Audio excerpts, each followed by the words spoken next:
If you have the rupee on the present way where it's like dollar ஒன்றின் விலை 302 ரூபாயிலிருந்து 325 ரூபாய் வரை அதிகரிக்கும் போது நாட்டின் கடன் சுமை சுமார் 1.8 டிரில்லியன் ரூபாவினால் அதிகரித்துள்ளது. கடந்த செப்டம்பர் மாதம் இருந்த கடன் தொகையை விட தற்போது நாட்டின் கடன் தொகை சுமார் 4.2 டிரில்லியன் ரூபாவால் அதிகரித்துள்ளது.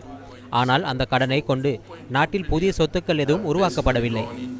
increase in debt in the country without a collateral assetability in the country. Honorable Chairman, so that is part of the economic. No, I think Honorable Chairman, with your permission, let me. You had given me a reasonable time to explain this. I have seen this argument earlier. நான் இந்த வாதத்தை இதற்கு முன்னரும் கேட்டுள்ளேன். எனவே ₹1 வீழ்ச்சி அடையும் போது அரசாங்கத்தின் கடன் சுமை 30 பில்லியனினால் அதிகரிக்கிறது என்ற இந்த கதை ஒட்டுமொத்த வரைபடத்தின் ஒரு சிறிய பகுதி மாத்திரமே ஆகும். நீங்கள் பார்ப்பது ₹1 வீழ்ச்சி அடைவதன் காரணமாக டாலர்களில் உள்ள அரசாங்கத்தின் கடன் சுமைக்கு ஏற்படும் தாக்கம் குறித்து தானே. மன்னிக்கவும் ஆளுநர் அவர்களே, நான் ஒன்றை கூறினால் அந்த வாதத்தை நீங்கள் வணிக வங்கிகளின் இலாப நட்ட கணக்குகளை தீர்த்து பேச வேண்டிய தேவை ஏற்படும் போது மாத்திரமே பயன்படுத்துகிறீர்கள். இல்லை, இந்த கேள்விக்கு நான் கௌரவ தலைவர் அவர்களுக்கு முன்னரே பதிலளித்துள்ளேன். அதற்கும் இந்த பணத்தின் மதிப்பு குறைவதற்கும் இடையில் எந்த ஒரு தொடர்பும் இல்லை. வங்கித்துறை டாலர் மற்றும் ரூபாய்க்கு இடையில் எதிர்கொள்ளும் அவதானத்தை கட்டுப்படுத்துவதற்காகவே வங்கிகளை டாலர்களில் அளவுக்கு அதிகமாக வெளிப்படுத்த வேண்டாம் என்று நான் கூறினேன். அது தனி ஒரு பிரச்சனை. அதற்கு இருப்பது ஒரு தனி பதில். ஆனால் இந்த ரூபாய் வீழ்ச்சி அடைவதன் காரணமாக நாட்டின் கடன் சுமைக்கு ஏற்படும் தாக்கம் என்பது முற்றிலும் ஒரு வித்தியாசமான கதையாகும். அதை விளக்குவதற்கு எனக்கு அனுமதி அளியுங்கள். நாம் உதாரணமாக அரசாங்கத்தின் வெளிநாட்டு கடன் இருப்பை எடுத்தால் நாம் $30 பில்லியன் பற்றி பேசுகிறோம். ரூபாய் வீழ்ச்சி அடைந்தது என்பதற்காக அந்த $30 பில்லியன் கடன் தொகை மாறப்போவதில்லை. $1 கூட கடன் அதிகரிக்காது. ஆனால் ரூபாவில் கணக்கிடும் போது அந்த கடன் மதிப்பு அதிகரித்து தெரிவது உண்மைதான். அதற்காக டாலர்களில் கடன் வாங்கிவிட்டு அதனை ரூபாய்களில் அளவிடுவதில் என்ன பயன் இருக்கிறது?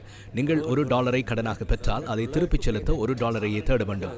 $200 இருந்தாலும் $400 இருந்தாலும் பயனில்லை. கடனை செலுத்த டாலர் தான் தேவைப்படும். மறுபுறம் $1 வீழ்ச்சி அடையும் போது அதில் 2 பக்கங்கள் உள்ளன. ஏற்றுமதியாளர்கள் கூறுகிறார்கள் 12 பில்லியன் ஏற்றுமதிக்கு ரூபாய் 1 வீழ்ச்சி அடையும் போது தங்களுக்கு மேலும் 12 பில்லியன் கூடுதல் ரூபாய் வருமானம் கிடைப்பதாக கூறப்படுகிறது.